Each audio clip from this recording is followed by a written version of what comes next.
আমি ব্যক্তিগতভাবে সংক্ষুব্ধ যে এইরকম একটা নিউজ কেন এই ট্রাইব্যুনাল সম্পর্কে উঠতে হইল। কোনো ফর্মাল এলিগেশন আমার কাছে আসে, প্রচলিত আইনে যেভাবে ব্যবস্থা নেওয়া সেভাবে হবে। এটা আমি এখনই বললাম যে আমি আমার যোগদানের আগের যদি কোনো ঘটনা থাকে, এটা অনলাইন মাধ্যম হোক, ফর্মাল চার্জ হোক, আমি সবগুলোর বিষয়ে আমি আভ্যন্তরীণ তদন্ত করে আমি দেখব। যতটুকু আমার ক্ষমতা আছে সেই ক্ষমতা অনুযায়ী আমি যেখানে সুপারিশ করার আমি অন্তত সুপারিশ করব, যদি আমি তার সত্যতা বিন্দুতম পাই। আর যদি কোনো ফর্মাল এলিগেশন আমার কাছে আসে, স্পেসিফিক এলিগেশন থাকে, সেটার উপরে আমি আমাদের প্রচলিত আইনে যেভাবে ব্যবস্থা নেওয়া সেভাবে হবে।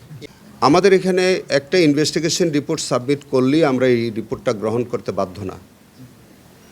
আমরা সেটাকে আবার চেক করি, কাউন্টার চেক করব, সেটা আইনে বলা আছে। এখন ধরেন এই রিপোর্টটা যদি একাধিকবার যদি ফেরত গিয়ে থাকে, আমরা ধরে নেব আপাতত যে এইটা হয়তো কাউন্টার চেক করে তাদের মধ্যে কোনো অসঙ্গতি পেয়েছে, সেই কারণে হয়তো গেছে। কিন্তু সেটাও আমি হয়তো ইনকোয়ারি করে দেখব যে এই কেসটা কতবার রিপোর্ট হয়েছে আর কতবার ফেরত গেছে, এবং সেখানে সংশ্লিষ্ট কর্মকর্তা যিনি আছেন তার ব্যাখ্যাও আমি চাইব। এই বিষয়ে নিশ্চিত যে আমি এই বিষয়টা একেবারে পুঙ্খানুপুঙ্খভাবে এটার তথ্যটা আসলে কি হয়েছিল এই কেসটা সম্পর্কে বিস্তারিত আমি জানার চেষ্টা করব। আমিন ভাই, এই যে মামলার কথা বলা হচ্ছে, এখন আমার মনে নাই কতজন ইনভলভ আছে, এখন এই মুহূর্তে তো বলতে পারছি না। তাহলে কি আপাতত ওই প্রসিকিউশনে কোনো রকম মামলা হচ্ছে না? সেটা যদি ফর্মাল এলিগেশন হয় মামলা হবে না কি হবে সেটা পরে, কিন্তু আমরা একটা আভ্যন্তরীণ তদন্ত আমরা করব। তো আমাদের আভ্যন্তরীণ সব ইনকোয়ারি করব, আমি করে দেখব। বিকাশ পেমেন্টে 10,000 টাকার বেশি অফার, শপিং চলছে তো। যা যা প্রয়োজন হয় সবটাই করব। এগুলো শোনেন, এগুলো স্পেয়ার করার কোনো সুযোগ নেই। আমরা এগুলো আমরা একেবারেই স্পেয়ার করব না। হচ্ছে আগের প্রসিকিউটর কি বলছেন আমি ঠিক বলতে পারবো না। আগের প্রসিকিউটরকে আমরা এইটা যখন আভ্যন্তরীণ আমরা যদি ইনকোয়ারি করি, তাহলে আমাদের আগের প্রসিকিউটরের বক্তব্য আমাদের প্রয়োজন হবে। তাকেও আমরা হয়তো সালাম দিব, তার কাছ থেকেও আমরা হয়তো বিষয়টা জানতে চেষ্টা করব যে তিনি কতটুকু জানেন, কি জানেন, সবটাই তো আমাদেরকে দেখতে হবে।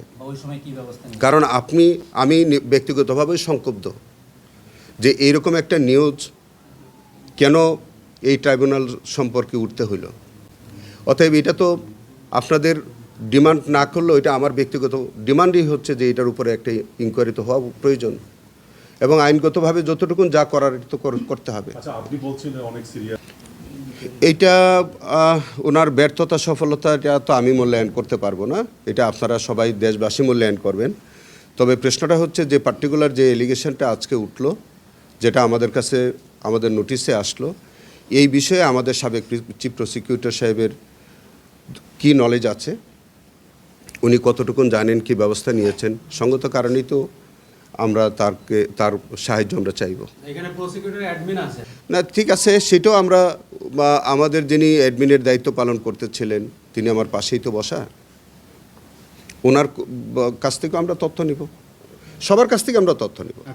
এই বিষয়ে এক কথাই হচ্ছে যে নিউজটা আসছে, যে অডিও ক্লিপের কথাটা আসছে, এটা আমরা যাচাই বাছাই করতে আমাদের কোনো কৃপণতা করব না। আচ্ছা, অডিও ছিল মোট তাজুল ইসলাম যখন ছিলেন তখনকার, একটা আপনি যখন জয়েন করেছেন তখনকার, এবং অডিওতে ক্লিয়ার উনি বলছেন যে এই চিফ প্রসিকিউটর রিজনেবল, এবং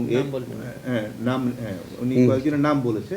তো সেক্ষেত্রে উনি কি উনাদেরকে পার্সু করার চেষ্টা করেছেন, আপনার নাম বিক্রি করতে বলেছেন, এবং উনি দুজন বিএনপি দলীয় সংসদ সদস্যকেও উনি ইনফ্লুয়েন্স করতে বলেছেন। মানে এই যে সামগ্রিকভাবে বিষয়টা, এটাকে আপনি কীভাবে ব্যাখ্যা করবেন? খুব দুঃখজনক, এক কথায় দুঃখজনক যে যখন মানে ধরেন উনি কার কার নাম ব্যবহার করতেছেন বা করবেন, উনি যদি করে থাকেন বা করেছেন, এটা তো খুবই দুঃখজনক, এটা তো অ্যাকসেপ্টেবল না। সাইদ ভাই, সেটা হচ্ছে কি আমি আপনাকে বলি, আমাকে একটু এই বিষয়টা আমরা খুব শিগগির বসবো, এবং আজকে আমরা যখন সকালবেলা আমরা প্রসিকিউটর টিম বসছি, আমরা একটা প্রাথমিক সিদ্ধান্ত আমরা নিয়েছি, আপনারা আসার আগে আমরা সিদ্ধান্ত নিয়েছি যে এই বিষয়ে আমাদের প্রয়োজনীয় করণীয় কী হওয়া উচিত। কারণ একটা আবারও আমি একটা বার্তা দিতে চাই যে এই ঘটনার মধ্য দিয়ে আমি অতীতের সমস্ত কর্মকাণ্ড